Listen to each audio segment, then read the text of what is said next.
Hey y'all, Big Tim here. Thanks for tuning in for another episode of Old School and Bass with Big Tim.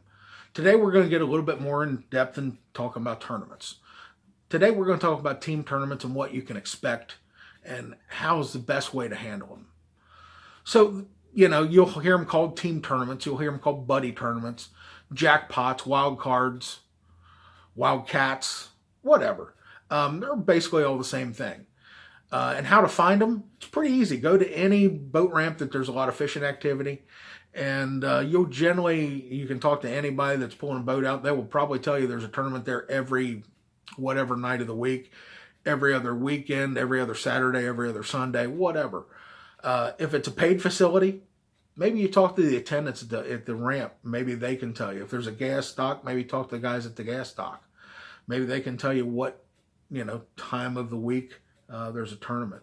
You can also go to your local tackle store, talk to some of the guys at the tackle store. They might have a good idea and be able to tell you when to show up for tournaments.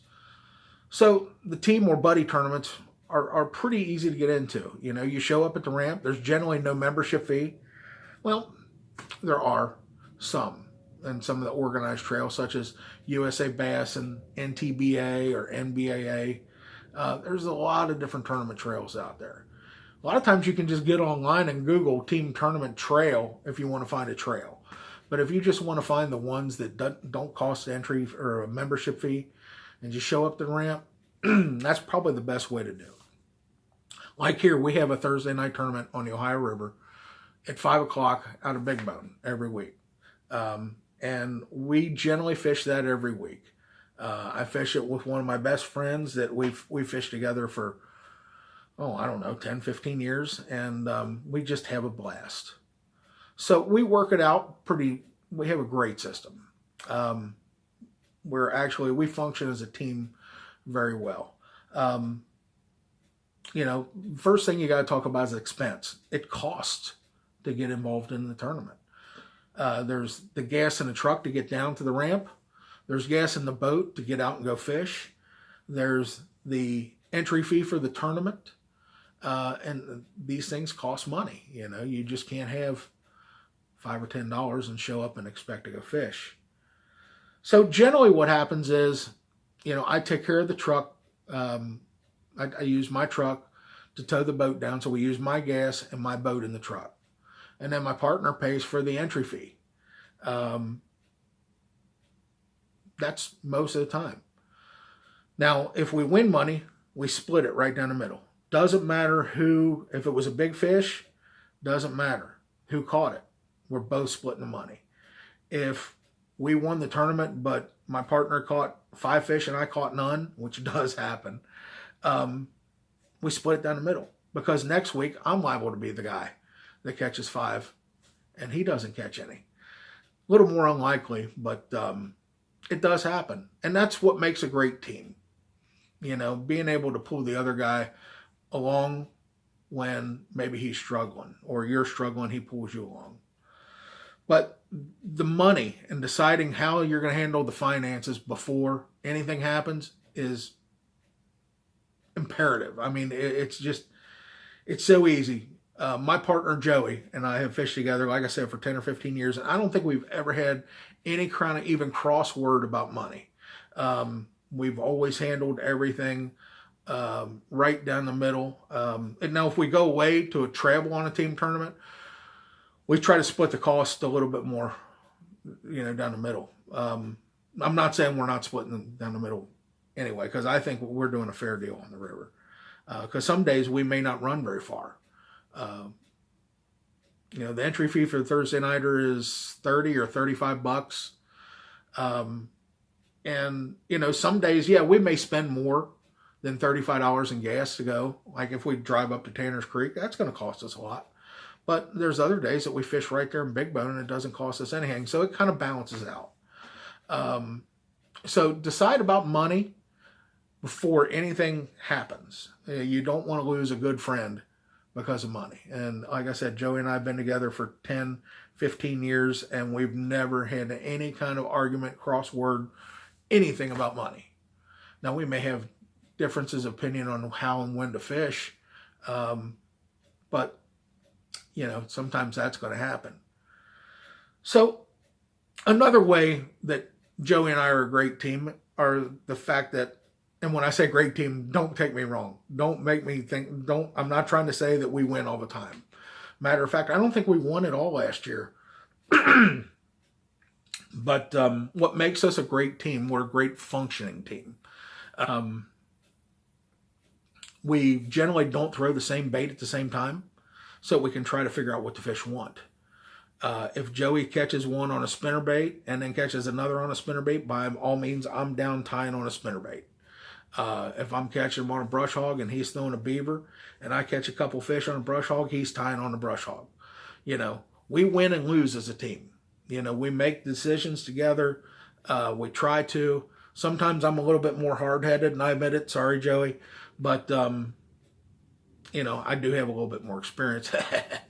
But although I will say Joey is probably the best fisherman I have ever fished with. He's a great co-angler. He gets embarrassed, and he's going to be embarrassed, but I don't care. Some guys say he's the best co-angler in the state of Kentucky. And I would have to agree. He's the best co-angler I've ever fished with. So, sorry to embarrass you, Joey, but it's the way it is. But anyway, going back to that, we generally, until we figure out exactly what the fish want, we're throwing two different baits. And that makes it really, two heads are better than one.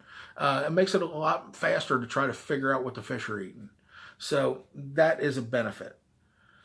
And if one guy has the hot hand, like we talked about, there's been many times that Joey will be kicking my butt. And I'll just step out of the way. He's the hot hand. Let him have control. Let him decide how he wants to do it and everything else. That way, I'm there to assist him. There's been a couple of times where Joey was on such fire that he was catching fish. And I was back trying to call or putting his fish in the live well. All of a sudden, he'd say, I got another one. And he'd pull the fish up and just hand it back to me. And I would take it off and put it in the live well so he could keep fishing. I remember there was one time, I can't remember if it was Dale Hollow or Kentucky Lake, but I basically sat in the driver's seat for like 20 minutes just taking his fish off and putting them in and out of the live well. I was like, man, are you going to give me an opportunity to fish here? And finally he did. But you know what? That's part of team fishing, and I'd gladly sit in that seat. I remember there was one time that I was kind of sitting in the seat taking fish off for him, and I sat back and was just in awe of watching him catch them. I mean, he was on fire that day.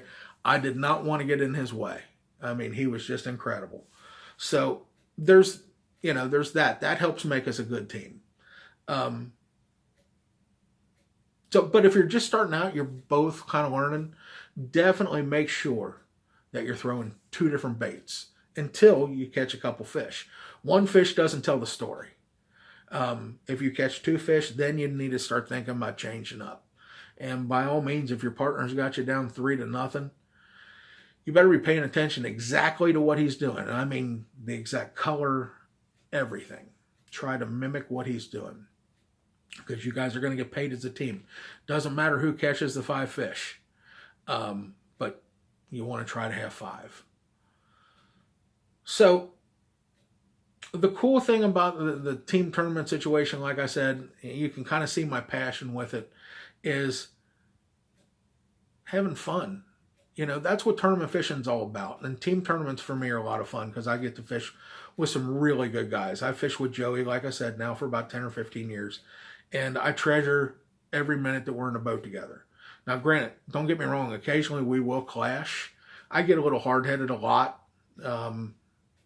And sometimes I may or may not listen to what he has to say.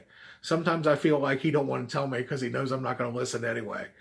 And it's not that I never listen. It's just that I sometimes feel that way. But over the years, I've really got to fish with some good guys. I fished some team tournaments with my dad. Those are always special. I fished them with a couple of mentors of mine. And, to me, tournament fishing is about having fun. And the best way to have fun is a team tournament, because you get to fish with the guy that you've generally known for a while.